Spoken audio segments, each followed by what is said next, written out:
Colby Covington is extremely skeptical about Jake Paul's boxing match with Anthony Joshua, and he's not holding back his doubts about whether this fight actually happens. Shortly after the exhibition boxing match between Paul and WBA lightweight champion Gervonta Davis was canceled, Paul was booked against former two-time unified heavyweight champion Joshua on December 19th at Kaseya Center in Miami. The fight will stream live on Netflix. Covington finds it incredibly hard to believe that Paul would go from Davis to Joshua.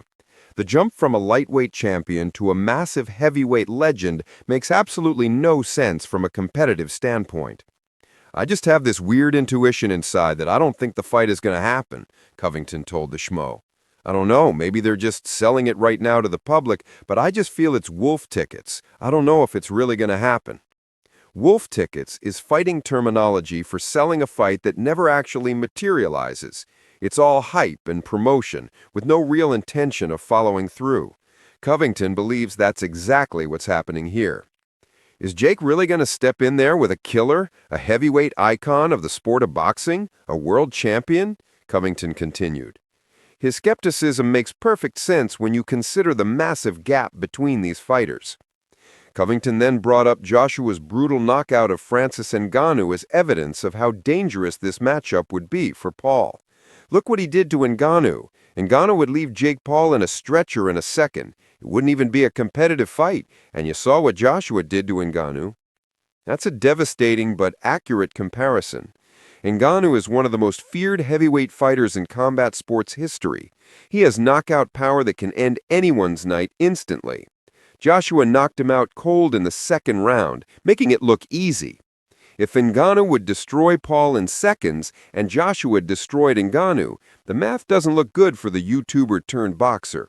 That's Covington's entire point about why this fight seems suspicious. So I don't know. I don't think the fight is going to happen. I have this weird suspicion. How do you go from fighting a little guy that's 100 pounds lighter than you in Gervonta, and now you're going to fight a heavyweight that's 260 pounds of solid steel that's been knocking dudes out senseless? My prediction is I don't think the fight is going to happen. Covington's logic is hard to argue with. The Davis fight was an exhibition against someone 100 pounds lighter. Now Paul is supposedly fighting a legitimate heavyweight champion who walks around at 260 pounds of pure muscle. That's an insane leap in competition level. Paul versus Joshua is scheduled for 8 3-minute rounds and is a sanctioned professional bout, unlike the exhibition. That means it counts on both fighters' official records. There's no taking it back if things go badly. Paul and Joshua will wear 10-ounce gloves, which are standard for heavyweight boxing. The only stipulation is that Joshua cannot weigh in heavier than 245 pounds for the fight. That's still massive compared to Paul's size. Even with that weight restriction, Joshua will have an enormous physical advantage. He's a natural heavyweight who spent his entire career fighting the biggest, strongest men in boxing.